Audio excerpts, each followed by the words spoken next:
അവര് കൊരക്കുന്നതിനനുസരിച്ച് ഓളിയിട്ടില്ലെങ്കിൽ ഞങ്ങൾക്ക് വാലില്ലേ എന്ന ആളുകൾ സംശയിക്കുമോ എന്ന് തെറ്റിദ്ധരിക്കുന്ന നമ്മുടെ സമുദായത്തിലെ ചില നേതാക്കന്മാരും കൂടെ ഓളിയിടാൻ തുടങ്ങി. കാര്യം എന്തെന്നറിയാതെ അവരും പ്രസ്താവന പുറപ്പെടുവിച്ചു കഴിഞ്ഞാൽ പിന്നെ നമ്മുടെ ആലിമീങ്ങൾക്ക് നിക്കക്കള്ളിയില്ല. അവര് നിലത്ത് നിന്ന് മിമ്പറിൽ കയറിയിട്ട് പറഞ്ഞു, തീവ്രവാദം ഇസ്ലാമിലില്ല, ഇസ്ലാം തീവ്രവാദികളുടെ മതവുമല്ല, കാശ്മീരുമായിട്ട് യാതൊരു ബന്ധവുമില്ല. ഇത് പ്രസംഗിക്കുമ്പോ കാശ്മീർ ഇന്ത്യയുടെ ഭാഗമാണ് എന്ന കാര്യം പോലും പലരും മറന്നുപോവുക. എന്തിനാ കാശ്മീരുമായിട്ട് ബന്ധമില്ല എന്ന് പറയുന്നത്? ആർക്കാ പേടി? ഞങ്ങൾ ഇപ്പോഴും ആണയിട്ട് പറയുന്നു, NDF-കാർക്ക് കാശ്മീരുമായി ബന്ധമുണ്ട്. കാരണം കാശ്മീർ ഇന്ത്യ രാജ്യത്തിന്റെ ഭാഗമാണെങ്കിൽ ആ കാശ്മീരിലും പോപ്പുലർ ഫ്രണ്ടിന്റെ പ്രവർത്തനം ഞങ്ങൾ നടത്തുക തന്നെ ചെയ്യും. കാശ്മീർ എന്ന ഒറ്റ വാക്ക് പറഞ്ഞുകൊണ്ട് ഞങ്ങളെ ഭീഷണിപ്പെടുത്താൻ കേരളത്തിലോ ഇന്ത്യയിലോ ഇന്ന് ജനിച്ച ഒരു നേതാവും വളർന്നിട്ടില്ല. അത്രേ ഞങ്ങൾക്ക് പറയാനുള്ളൂ. കാശ്മീർ എന്ന് കേൾക്കുമ്പോഴേക്ക് ഞങ്ങൾ ഭയപ്പെടൂല. അതുകൊണ്ടാണ് ഈ 4 ആളുകൾ കാശ്മീരിൽ പോയി മരിച്ചു എന്ന് കേട്ടപ്പോ ചില രാഷ്ട്രീയ നേതാക്കന്മാര് വിറതുള്ളിയപ്പോ NDF-ന്റെ നേതാക്കന്മാര് ശാന്തമായിട്ട് ചിരിച്ചിരുന്നു. അങ്ങനെ എത്ര ആള് കാശ്മീരിൽ മരിക്കണു?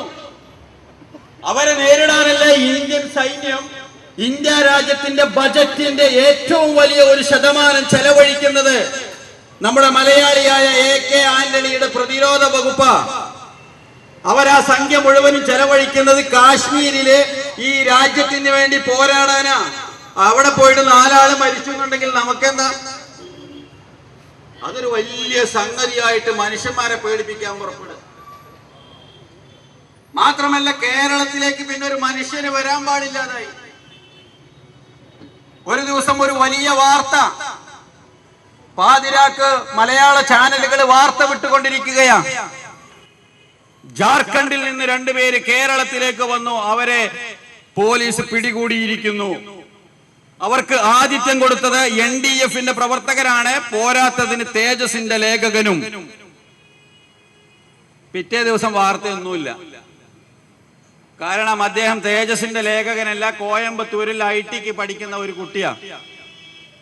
അവന്റെ കൂടെ കേരളം എന്ന് പറഞ്ഞാൽ എന്തോ വലിയ സംഗതിയാണ് എന്ന് നമ്മുടെ കോടിയേരി ബാലകൃഷ്ണന്റെ ടൂറിസം വകുപ്പ് ഇന്ത്യ രാജ്യം മുഴുവനും നടന്ന് പറയാ. അത് കേട്ടപ്പോ ഈ കുട്ടികൾക്കൊരു കമ്പെന്ന അതൊന്ന് കണ്ടു കളയാ. കാരണം തമിഴ്നാടിന്റെ അടുത്തല്ലേ. അങ്ങനെ കേരളത്തിലേക്ക് വന്നപ്പോ നമ്മുടെ നാട്ടിൽ ഇപ്പോ IB-യുടെയും സ്പെഷ്യൽ ബ്രാഞ്ചിന്റെയും പണി എടുത്തുകൊണ്ടിരിക്കുന്നത് നാട്ടിലെ ചില സഖാക്കളാ. അവര് പരിചയമില്ലാത്ത ആൾക്കാരെ കാണുമ്പോ പോലീസ് സ്റ്റേഷനിലേക്ക് വിളിച്ചു പറയും. ഉടൻ തന്നെ പോലീസ് ഓടി വരും. പോലീസ് ഓടി വന്നിട്ട് പിടിച്ചിട്ട് അവരോട് ചോദിക്കുമ്പോ അവര് സത്യം പറയും. പക്ഷെ അതൊന്നും കേൾക്കാൻ ഒഴിവില്ലാതെ വാർത്താ മാധ്യമങ്ങൾ പതിവ് പോലെ മുസ്ലിം സമുദായത്തെ കരിവാരി തേക്കാനുള്ള കള്ളക്കഥകൾ അടിച്ചുവിടൽ തുടങ്ങിയിട്ടുണ്ടാകും. ഇവിടെ സത്യത്തിൽ ഈ 4 ആളുകൾ മരിച്ചു എന്ന് കേട്ടപ്പോഴേക്ക് ഒരുപാട് സംശയങ്ങൾ, നേരത്തെ ഫൈസി സൂചിപ്പിച്ചു, ഒരുപാട് സംശയങ്ങൾ. പിന്നെ ഫൈസി ഇവിടെ ഒരു സംശയം ചോദിച്ചു, പട്ടാളക്കാർക്ക് പരിക്ക് പറ്റുമോ? പട്ടാളക്കാർക്ക് പോയിട്ട് ഈ തീവ്രവാദികളോട് ഏറ്റുമുട്ടുന്ന പോലീസുകാർക്ക് പോലും പരിക്ക് പറ്റാറില്ല. നിങ്ങൾ ശ്രദ്ധിച്ചിട്ടുണ്ടാവുമല്ലോ. AK-47 കൈകാര്യം ചെയ്യാൻ കഴിയുന്ന അതിസമർത്ഥരായ ഭീകരരെ വെടിവെച്ച് കൊല്ലാൻ പോകുന്ന പോലീസ് ഉദ്യോഗസ്ഥന്മാർക്ക് ഇന്നേ വരെ പരിക്ക് പറ്റിയിട്ടില്ല. അവസാനം ഈ ശർമ്മ കൊല്ലപ്പെട്ടതൊഴിച്ച്. അത് തന്നെ വലിയൊരു അത്ഭുതത്തിലുള്ള വെടിവെപ്പായിരുന്നു. മുന്നിൽ നിന്ന് വെടികൊണ്ടു, പിന്നിലാണ് തുളഞ്ഞു കയറിയത്. അത് വേറെ സംഗതി. എന്ന് വെച്ചാൽ വളരെ ദുരൂഹമായ ഒരു സംഭവം. അപ്പോ ഉടൻ തന്നെ പിണറായി പറഞ്ഞു, NDF ഭീകരവാദികൾക്ക് വേണ്ടി ആളുകളെ റിക്രൂട്ട് ചെയ്യുന്ന ഏജൻസിയാണ് എന്ന് പറഞ്ഞു. പിണറായി അങ്ങനെ. അദ്ദേഹത്തിന് ഭഗവാൻ പരമശിവന് തൃക്കണ്ണുള്ളത് പോലെ നമുക്കില്ലാത്ത ഒരു ഇന്ദ്രിയമുണ്ട്. അതുകൊണ്ട് ഓരോ സംഭവങ്ങൾ ഉണ്ടാകുമ്പോഴും വളരെ പെട്ടെന്ന് തന്നെ അദ്ദേഹത്തിന് കാര്യങ്ങൾ കണ്ടുപിടിക്കാൻ സാധിക്കും. അദ്ദേഹം വളരെ പെട്ടെന്ന് കണ്ടുപിടിച്ചു. ഇങ്ങനെ അദ്ദേഹം ഒരുപാട് കണ്ടെത്തലുകൾ ഇതിനു മുമ്പും നടത്തിയിട്ടുണ്ട്. പണ്ട് കേരളത്തില് 60ഓളം സ്ഥലങ്ങളിൽ NDF-ന് സായുധ പരിശീലന കേന്ദ്രങ്ങളുണ്ട് എന്ന് പറഞ്ഞു. അന്ന് അദ്ദേഹം ഇവിടുത്തെ വിദ്യുത് ശക്തി വകുപ്പ് മന്ത്രിയാ. മുഖ്യമന്ത്രിയുടെ തൊട്ട് താഴെയായി പാർട്ടിയുടെ ഉന്നതനായി ഭരണകൂടത്തിൽ വിലസുന്ന കാലഘട്ടത്തിൽ അദ്ദേഹം പറഞ്ഞു 60ഓളം പരിശീലന കേന്ദ്രങ്ങളുണ്ട്.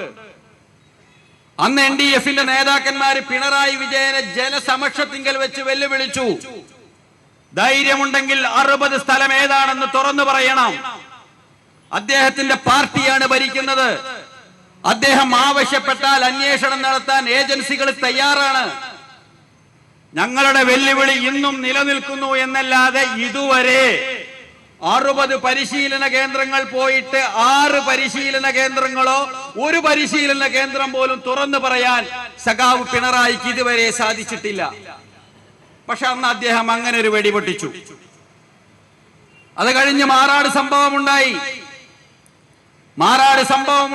പിറ്റേ ദിവസം കോഴിക്കോട് വന്ന് പിണറായി വിജയൻ പറഞ്ഞു മാറാട് സംഭവത്തിന്റെ പിന്നിൽ NDF-കാരാണ് എന്ന്. എന്തുകൊണ്ടാണ് അദ്ദേഹത്തെ അത് പറയാൻ പ്രേരിപ്പിച്ചത്? NDF-കാർക്ക് മാറാട് സംഭവത്തിൽ പങ്കുണ്ടായത് കൊണ്ടല്ല, മറിച്ച് പിന്നീട് മാറാട് കേസിലെ ആളുകളെ പിടികൂടിയപ്പോ ആ പിടികൂടിയ ആളുകൾ ഏതു പാർട്ടിക്കാരാണ് എന്ന് അന്നത്തെ മുഖ്യമന്ത്രി AK ആന്റണി നിയമസഭയിൽ ഓരോ പ്രതികളുടെയും പാർട്ടികൾ വേറെ വേറെ പ്രഖ്യാപിച്ചപ്പോ 100 ചില്ലാനം പ്രതികളിൽ 40-ലേറെ പ്രതികൾ സഖാവ് പിണറായി വിജയന്റെ പാർട്ടിക്കാരാണ് എന്ന് നമുക്ക് മനസ്സിലായപ്പോഴാണ്